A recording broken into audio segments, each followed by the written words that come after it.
India is a very energy starved country. India is having the most energy demand growth worldwide. Solar has reached a tipping point. It's actually cheaper than your coal supply.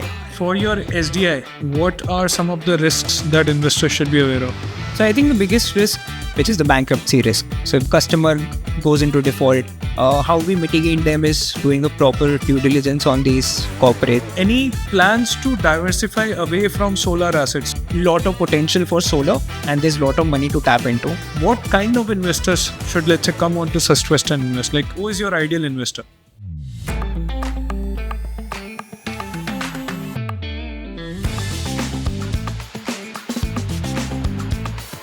Hello everyone, welcome to the Alt Investor Podcast, where we provide you with the knowledge you need to make informed decisions about alternative investments. I'm your host, Yash Roongta. Today, we have a special guest from an OBPP regulated alternative investment platform that plans to revolutionize the market by fractionalizing renewable energy assets through the means of SDIs, popularly known as Securitized Debt Instruments. Many of you might already be familiar with him since he is part of our community. Please join me in welcoming Hardik Bhatia, co-founder and CEO of Sustvest. Hardik, thrilled to have you here. Thank you for taking the time to shoot this. Thanks for having us. Hardik, so let's get into it. Very simple, basic question I'll ask as my first question. Who is Hardik Bhatia?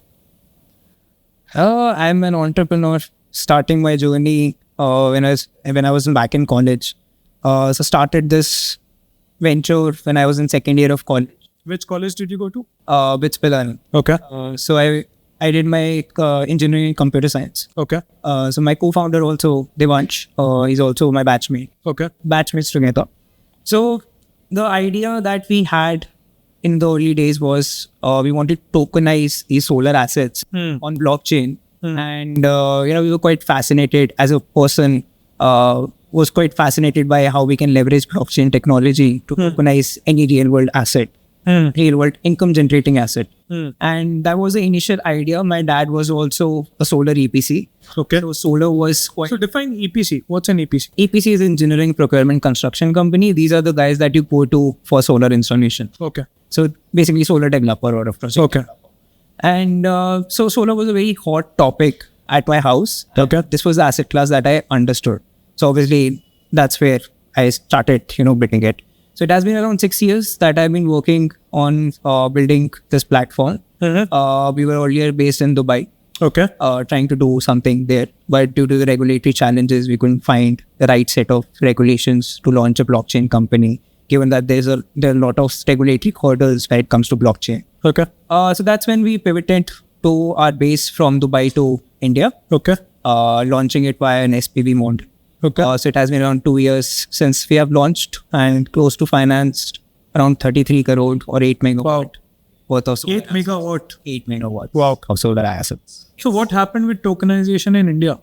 It's unregulated and there's a gray area where every tokenized, there's this thing called commodity or security. If it's a security, you have to pay TDS on it. Okay. And right now, it's a blanket TDS that you have to pay whenever you're purchasing and selling these Correct. Tokens. yeah, or tokens.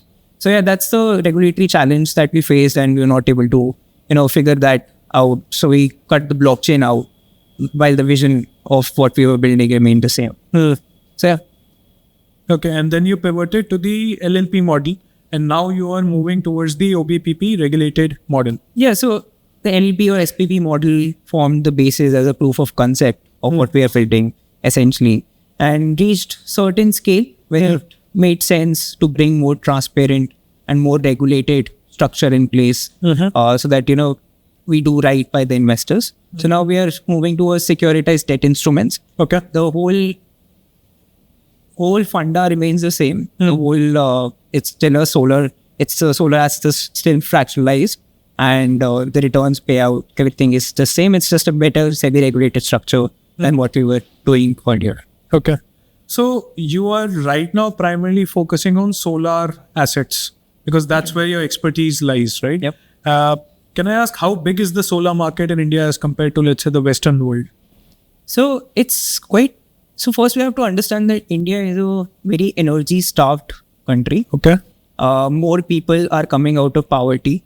More people are buying their first ACs. Heater is still a rich thing that people have having heaters. More construction means more energy. So every output of GDP growth is linked to how much energy we consume. So India is having the most energy demand growth worldwide. So now we know that whatever the demand growth or the growth that's coming into the energy needs has to come via the renewables. So that's where India is rightly positioned right now in the next decade or two, or actually more than that also, that the solar needs a lot of financing. So India is right now growing at third fastest pace when it comes to solar. So right now, the total installed capacity is close to around 82 megawatts. But yeah, it's supposed to, on a yearly basis, if I just talk about the rooftop solar, so around 10 gigawatt of installations are happening every year. Every year. Yes. And what's our target? Like the Indian government has set some target, right? That this percentage of energy needs to come from renewables. So in COP50, they have targeted 500 gigawatt of installations, which is a very far-fetched aim. What's the number right now? It's close to 82. Oh, just 82? Yeah. And we need to reach 500 by 2030. Yes. And that needs an investment of 20 lakh crores. Where will that come from? That's exactly what we're trying to do with Sustvest. We're bringing more financing into this market. So right now the stage is more is less. So more financing needs to come heavily into the sector to reach those targets. So give me an example of who is your ideal customer, not the investor, but the customer who will take your services to enter into a OPEX model or a CAPEX model. And probably we should also talk about what's an OPEX model and a CAPEX model. Right.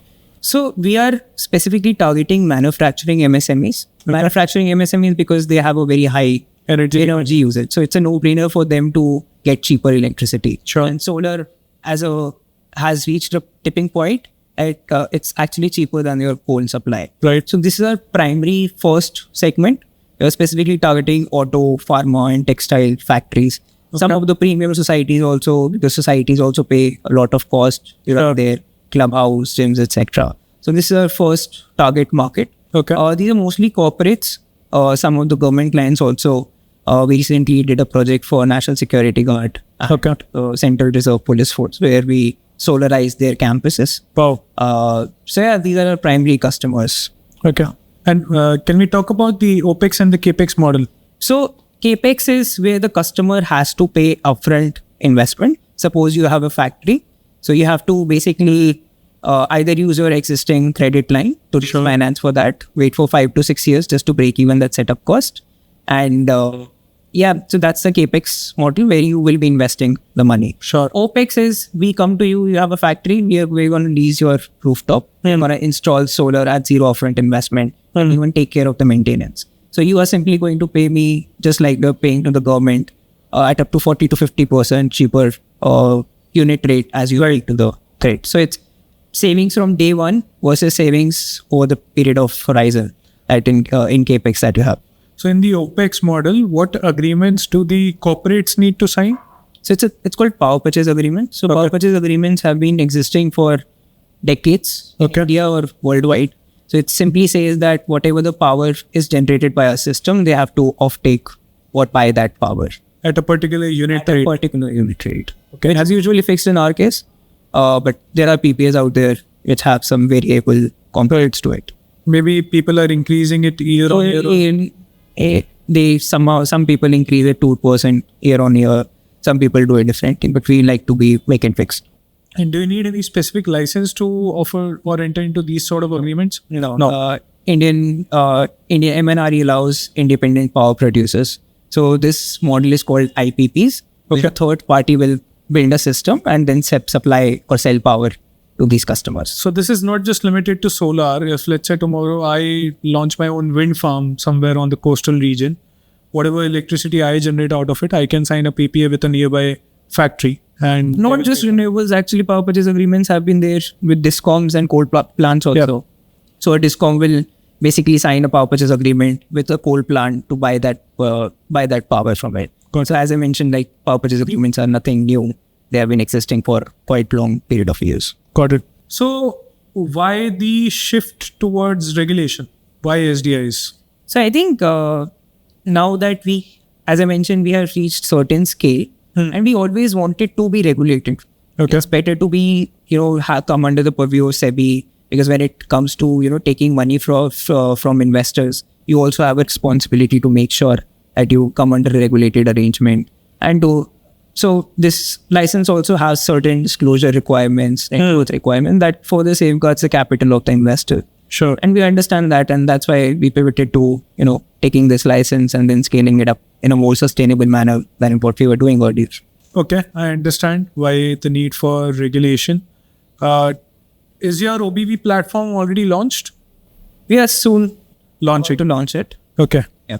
What's the first deal that you're bringing, if you can talk about that? It's a suspense. It's a suspense. So tell us what the underlying asset will be in that deal. It will remain Solar assets. solar asset only.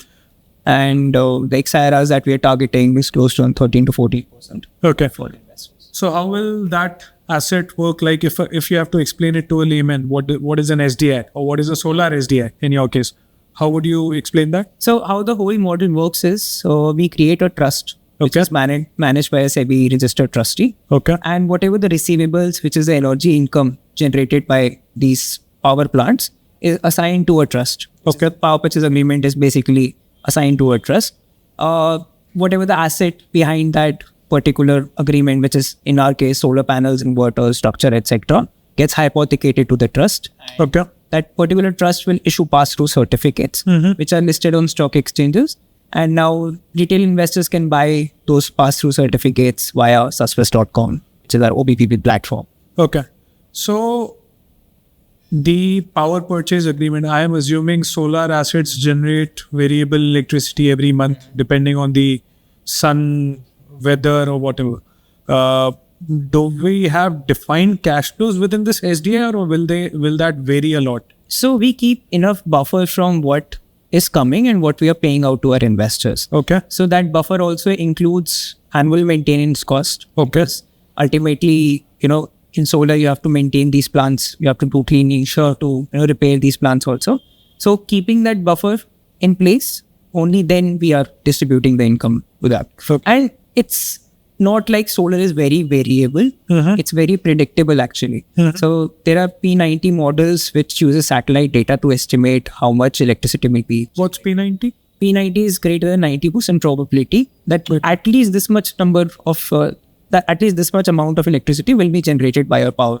Got it. So if I say, let's say 100 units at P90, so that means that there is a 90% probability that 100 units will be generated. So all the cash flows are estimated via this P90 model. And this P90 model is being used extensively worldwide by all the people that are underwriting these solar assets. Got it. And the SDI that you will bring, a corporate has taken that solar panels and using the electricity. Can the corporates buy you out and pay back the whole principal? So there is in most of the power purchase agreements, we have a buyback clause. Okay. But that buyback will always be at a premium value. Okay. So that if the investors get an early exit, they earn a premium. That those premiums are usually around 10 to 15% of the project cost. Got it. So it's actually in the favor of the investors. They buy out the plant. And what's the average tenure of a PPA agreement in India? Average tenure is close to around 12 to 15 years. Okay. Reducing day by day because customers are now looking for shorter PPAs so that long term they can, after their PPA expires, they can get the ownership of the asset. Okay, but isn't it beneficial for the customer to lock in a lower unit rate and then go on for another 15 years? That's a value proposition for them. DISCOM rates in history of India, there hasn't been a case when DISCOMs have reduced their electricity tariff in India. Yeah. So what customers get with solar is they get a fixed locked energy price. And when you are into manufacturing factory, where your 30% of expenses are going towards electricity usage costs. So fixing and predictability of those electricity prices are very important for your business model. So that's why it's a very good value proposition of locking a rate for next 15 to 25 years. That's good. For your SDI, what are some of the risks that investors should be aware of? So I think the biggest risk when you are basically it's a debt product. Debt product, yeah. Someone has to pay the debt. And in our case, let that be a corporate. So the corporate should have the ability to pay, Sure. which is the bankruptcy risk. So if the customer goes into default or delays the payment, that risk is there. How we mitigate them is doing a proper due diligence on these corporates. We look for A+ rated entities only. Okay. And we create enough buffer between the payout, between the first payout and between when we collect the payment from these corporates. So let's say for our first deal, we have created a buffer of 3 months. Okay. So I have collected 3 payments already into my CPA account, and then after 3 months, I'm making the first. Which account? CPA account is collection and payments account. Okay. So in a trust, there is a collection and Sure. account which is created to service the debt. So that money will sit in the trust, and once the deal goes live, you will start paying it monthly or After 3 months. after the So that there is 3-month buffer, so that there is no payment delay risk. Got it.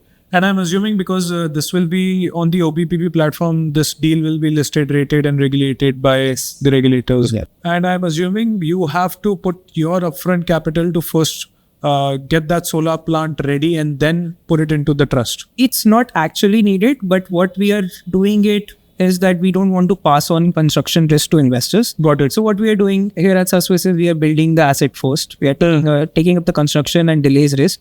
And then only after the plant is commissioned, then only we are launching an SDI. Got it. So yeah, and probably you'll get a decent rating as well out of Yeah. Any plans to diversify away from solar assets? Not away, along with solar assets. Any other plans to bring other renewable assets? 2 things here. First, solar is a very stable and predictable asset. Sure. For me, I am so far not very comfortable with other kind of assets. Let's say EVs, waste to energy plants. They are out there in the market, but they're in stages of very early adoption. Okay. Meaning that when you are raising capital from public markets, you need to have a very tested out asset class in place. Got it. That comfort we have with solar, it has been out there for decades, gone through rigorous testing out there and very predictable in nature. When that happens, when cases of EVs or waste to energy plants, we will be happy to explore them. But right now, for at least 1 or 2 years down the line, we want to focus into solar. We want to perfect one product before venturing into different products. Okay. And the second part of that is there is lot of potential for solar and there's lot of money to tap into. So from a business perspective also, why should I go to other assets? Diversifying.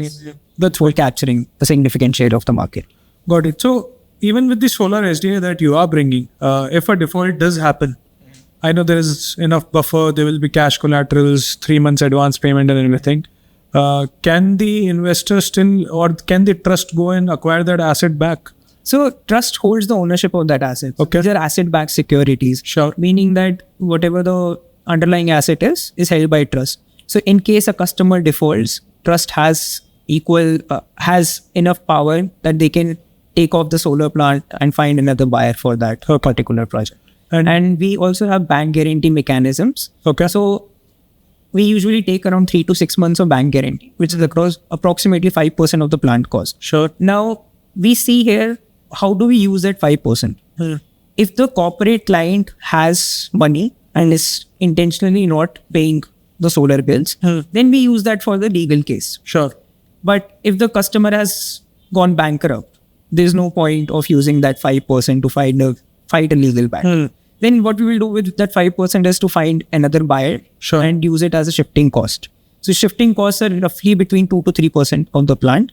Got it. Rest 2% we keep as a buffer for the time lost in shifting the plant from one location to another, so that the investors don't actually lose any interest payouts. But by buyer you mean another OPEX? Another OPEX customer. But what if you can't find that? Do these solar modules have a secondary life? So as long as generating power, you can find someone to purchase that power. Sure. There has been instances where we have seen solar parks, getting defaulted, but they were easily able to make it a switch to another buyer. Got it. Rooftop, it's a 30-year asset with a 25-year manufacturing warranty. New panels having 30-year asset life. Our lease term is close to around 15 years on an average, so which is half the asset life. The lease term is half the asset life. Got it. So basically, if the default happens, let's say in the 14th year also, I have 15 years more of that asset life available to. Got it. And I have heard, I might be wrong, that solar panels degrade by 1% every year, right? 0.55%. 0.55%. Okay. But the newer N-type panels have a lower degradation. Okay. So which we are trying to use. And how much do they depreciate every year? Like the cost. So let's say if you bought it 100, the next year if I have to buy it secondary in the market, what would be the cost of that same panel? So it depends on the market conditions. Sure. Which new technologies have been coming. Sure. But yeah, I would say it's an old panel. Given it's a 2-year-old panel or 1-year-old panel, the new buyer will take it as an old product. Old panel, yeah. So he will be discounting that asset at least by 10 to 20. What do you think about the overall investments or alternative investments ecosystem right now? It is at a tipping point because recently only the equity markets back in 2021, 2022 went down. That's when people started looking at alternative spaces, not equity. And I still honestly believe that equity markets are right now very overvalued. And there will be time when equity markets won't be increasing year on year. Yeah, of course. So that's when you have to be at the right place at the right time. And that will be the golden era for alternative investment platforms moving forward. Maybe 2 years, 3 years, we don't know. But yeah, until then we build product. Yeah. No, fair enough. But within the alternative space itself, you have two categories right now: unregulated, regulated. You're of course moving towards regulated. But do you think that investors should also completely move to regulated, or they can still try out unregulated? Definitely, I think we have already seen some cases, and investing into unregulated space is no longer feasible, and people have lost some serious money there. So it's best to invest in regulated platforms. Okay. What do you want to talk about the type thing? The best example is us. We also raised some funds from an unregulated company, and MCA, came hard on us. We had to bear those costs as a platform. How much were you fined? Close to 10 lakh rupees. Wow. Yeah. And did you have to return the capital to all the investors? With interest. How much was that interest? 12%. And did you have anything in your control in that scenario? No, not really. Nothing. Was the platform penalized for this? No. Do you think it's actually the company that raised the funds gets penalized, not the regulator. Okay. Maybe the law should change in India. Yeah. Do you think the OBPP license in itself, now that you have applied for it or you are in process of applying for it, do you think that the license is too restrictive? If yes, would you want SEBI to improve in some way? For us, no. But I understand that different platforms are trying to venture into different products. But we want to focus towards SDIs only. So for us, it's not very restrictive. But yeah, I understand so there should be provisions in that so that any fintech can diversify beyond corporate bonds or SDIs that is currently very restrictive for the platforms. I think OBPP platforms can enter into any regulated product by any of the four regulators, right? Fair enough. So SDI is a good product, but I think it's very difficult to sell also because people don't understand that product very well. It's a bit complicated. Do you think that's true, or it's just a learning curve that people need to get through? I think it's a learning curve. SDIs are quite popular in developed markets. Sure. It's coming to India. Regulators are also trying to educate. They have in last 3 years cut the face value of corporate bonds 3 times. So that's a very good sign. More retail participation will happen. And when that participation happens, more people will be, will gain the knowledge of, how investing into these bonds, etc., debt products is. But yeah, I think it's going to take some time for TL adoption to take place like it has in developed countries. How long does it take for you to create or curate a SDI deal? Like, what's the overall gestation period? So, on an average, we are planning a December deal starting today. Oh, wow. So 4 to 5 months. 4 to 5 months primarily because of the construction. So we want to construct the plants first and then do the SDIs. So And while the plant is constructing, you have deployed your own money. From our balance sheet. From your balance sheet, which is a risk that you guys are also taking to some extent. Only once the under construction process is done, you'll reach out to the rating agencies, the regulators to list that product. That's pretty cool, actually. What kind of investors should, let's say, come on to Sustvest and invest? Like, who is your ideal investor? Those who are looking to park the money for longer time, longer duration, and are okay with, and are looking for monthly payouts as a passive income. So a guy having 28, 30 or 245, because this is a segment, when you are settling down, getting married, your, risk profile moves away from equity towards debt products. So this is when, you should be investing into this asset class. But yeah, you should keep in mind that you need to at least stay invested for 4 to 5 years with monthly cash flows. But if they want to exit from the SDI, can they do that? It's a listed product. Sure. Obviously, it's listed on NSE. But right now, the reality is sitting in 2024, the markets are not as deep as developed markets. Sure. So getting a buyer immediately, like you have been getting into equities, is not feasible. So you might have to discount the value of the bond or the SDI that you have purchased and then be able to sell it. And what would it take, according to you, to deepen the market? More education, more participation. I think many platforms are already doing that, doing a very good job in that. And I think next 5-7 years, we are going to see a lot of participation into this debt markets. It's a at a very nascent stage in India. Yeah, of course. Yeah, so next 5 to 7 years are golden periods for these platforms. So, heard a lot about SDIs, but I think the common question amongst retail investors is also, how is it different from corporate bonds? What are the extra security features? Can you talk about that? In corporate bonds, there is no asset involved. Okay. Meaning that you are just basically lending to the particular corporate. Okay. And if they default, you don't have any, if they go bankrupt, you don't have any further security available to you. Here in us, it's a special purpose vehicle holding an asset and, supplying power to that corporate. So even if they default, there is a security, which is the asset, underlying asset of, having 30-year lifespan that you can basically use to find another buyer. So that's an added security as compared to corporate bonds. Got it. So overall, SDI is superior because it has ownership of the underlying asset as well. Yeah, it's an asset-backed security. And in your case, there is a good secondary life for that asset as well. Yes. Just solar panels and inverters and all that sort of stuff. Okay, fair enough. From, let's say, all the other OBB platforms also available out there, why should people invest on Sustvest? So we are creating a new asset class for investors to invest in, which is the solar assets. Okay. Other OBB platforms are mostly dominated by corporate bonds, etc. So we are the category creator in this space. But what if they also get into this space? How will you differentiate? I think construction and raising finance for solar plant is just 30% of the job.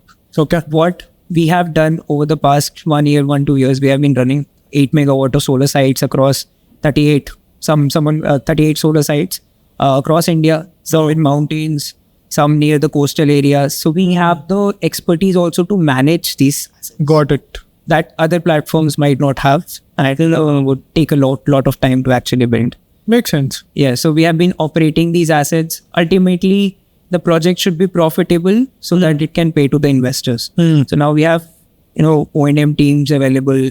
What happens if the inverter goes down? So our head office has spare inverters, so that even if one of the inverters go down, we immediately send it out, and then power loss is not there.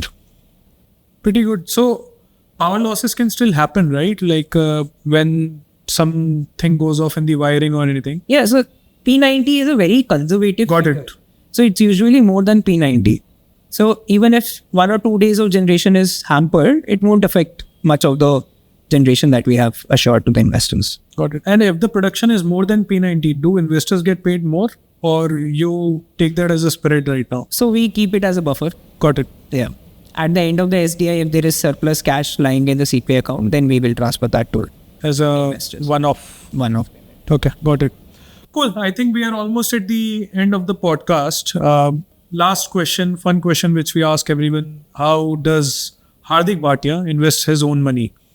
I think I'm a very risk taker Risk taker, okay. because I'm 26. Yeah. I don't have a family. So basically my investments are into crypto, followed by real estate. Some in real estate. Equity I don't have. Real estate? I've not heard a 26-year-old get into real estate. So, Yeah. Trying to build something. okay. Equity I don't have any. Solar projects obviously. You don't have anything in equity? Nothing. I strongly believe that they are very overvalued right now. Yeah, right now, but you. Yeah, in future if I see a good proposition. Wow, I've probably met the first founder who is not invested in equity. 0% right now. I'm heavily invested into other assets. Solar obviously. Okay. Some in my company also. So only equity I would hold and have invested into is on my own company. Yeah, of course. And what sort of real estate? Is that fractional or is that like proper? Proper real estate. I invest in developing developing sectors. So yeah. But great. Thank you. Thank you so much. Really loved talking about renewables energy, solar industry also. My father recently got his factory solarized, if that's a word. So he's also pretty happy with the cost savings he's getting. But I think it's a good value proposition for the investors as well who want to do it for long term and on decent IRRs. Yeah, I think solar is going to be thing of next decades to come. This decade especially, is very adoption heavy. Government is now encouraging people to, go for solar. And if you have a surplus capital available, it's a good segment to invest into, which was exclusively earlier available only to institutions. So now what we are doing here with Sustvest is we are democratizing access to this investor. Yes. And that's pretty much it. Thank you. Thank you so much for watching. If you are not part of the Alt Investor community, do join in. It's free. The link is in the description below. I hope you got to learn about sustainable investments in India from this podcast. Do check out the opportunities on Sustvest when they launch and let us know what you think in the comments below. Do like and share this video if you found the conversation useful and subscribe to our channel for regular updates. Thank you.